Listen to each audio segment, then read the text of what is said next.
Well, we're joined now live from our central London studio by Austin Williams, director of the Future Cities Project, which looks at transforming culture for the future. Very good evening to you. Hi. Is this a laudable effort, do you think, from a couple who already know that their carbon footprint is probably quite large? No, it's whatever the opposite of the word laudable is. I mean, I think that obviously in the papers just this year it's been revealed that the royal family has doubled its carbon footprint since last year. So I presume they got a bit of bad press and they were trying to do something noble in some respects about it, and environmentalism is the issue of the moment. However, I think it's slightly reprehensible in many ways that there's that Malthusianism, this kind of 250-year-old philosophy which argued that human beings are a problem rather than a creative force for the future, has kind of crept into the discourse from the very top down. So, the idea that this is a family who can have their own family planning conversations in the privacy of their own palace if they so wish. But the idea that they're foisting this into a public discourse, which is arguing, and let's be honest, they are arguing, that we should all have maybe fewer children, then that's, I think, is a real problem for the future. But there are very many people who are concerned about the overpopulation of this planet. An estimated 82 million extra people each year at the moment.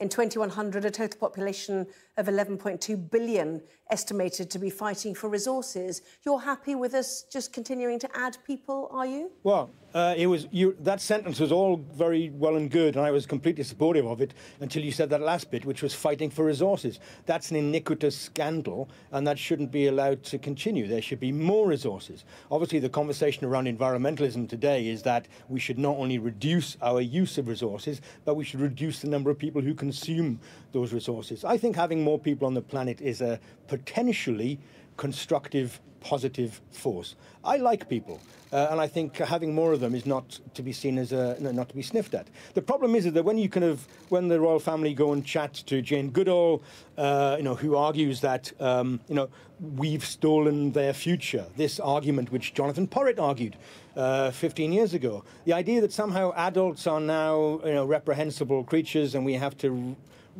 rein in our ardour to stop the kind of procreation and to minimise the amount of people on the planet is such a it's nothing to do with ardour, is it? It's the fact that if you add a child in the Western world, yes, where you consume more, travel more, burn more, yeah, you create a bigger carbon footprint than you would if you were in the middle of Asia. And already they're suggesting that if we all consumed as much as the average US citizen, you would need 4 planet Earths to sustain our use of resources. Is that a premise you just disregard or you don't believe? Yeah, I do disregard it. I don't believe it. And when you say they say, who's this they, right? The point is that it's data produced by the Global Footprint Network, who's been trying to estimate. Exactly. And Extinction Rebellion repeat all this stuff. I think it's very interesting, you see, that this conversation about population, which disappeared after the Second World War, when African nations and Indian nations were getting their independence, the whole conversation about minimising the population died down, partly because there was a certain colonial guilt in Britain and we didn't want to be saying these things. Now, in some strange way, we are now putting it back on the agenda. And one of those old white fogies who started with it was Paul Ehrlich, the population bomb, who is cited on Extinction Rebellion's website as one of their scientific papers, by the way. And he said, if I was to write my book, which he wrote in 1968, I think, he said, if I was to write my book again, I'd be even more apocalyptic. Extinction Rebellion, you get the connection. And so the whole idea about, Prince Charles has advocated that we have a 2-child policy. He said this maybe 10 years ago. So I don't know how radical the new royals are, since they've been saying this dynastically for quite some time. I think maybe Xi Jinping in China must be feeling very proud at this moment on population reduction. So I want to ask you a very basic question. Do you believe that humanity or human beings are polluting and heating this planet, and actually at the moment oceans and forests are absorbing carbon dioxide to mitigate some of the effects of that pollution? Do you believe that humanity is having at all a detrimental effect on this planet? To be honest with you, I know that they're having a detrimental effect and they're having a positive effect. So I'm an architect, yes? I know that if I want to build a building, then I have to maybe get rid of a field, because that's where they come from, yes? You have to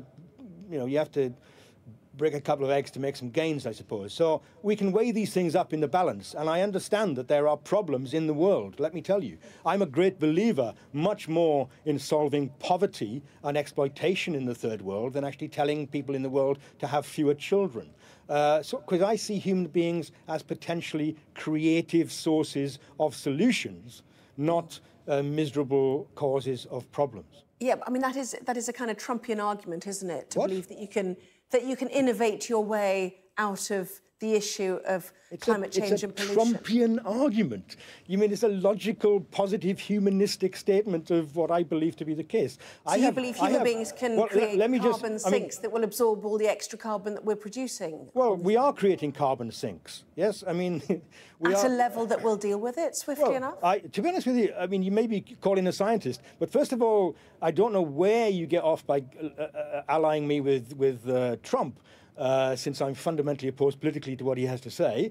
As I said to you before, I mean, Donald Trump is making headlines at the moment for his racist comments. I think I've just made a claim to say that I put fighting racism very high on my agenda.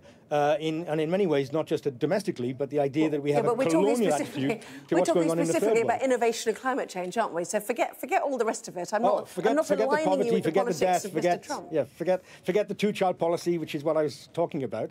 Of course, there's innovations which I mean, if you take a look at solar panels 20 years ago and you take a look at solar panels today, there's no comparison. As a matter of fact, those people who were making solar panels 20 years ago should be ashamed of themselves because they're so inefficient that they've been thrown away. If you take a look at a car today, running a car for 1 year is the equivalent of running a car for 1 year back in the 1970s. So efficiencies happen, but the consequent reaction to that is then we have more of them, right? So the point of this whole scientific logic, Jonathan Porritt called it the cold calculus of climate change. He basically said the science shows this is happening, therefore there's no argument to be had. We have to reduce the amount of things we consume. We have to reduce the amount of consumers. That means us. And I think that is such a... I mean, if we want to talk about Trumpian right-wing politics, right, getting rid of people who you seem to be the problem is not my argument at all. I haven't got time for that. We've gone over as it is, I have to say. You could argue the more noise you make, the more business wants to make those efficiencies, but that is another argument again. Oh, you get the last word in. Austin Williams, apologies, didn't mean to, Director of the Future Cities Project. Thank you. Thank you.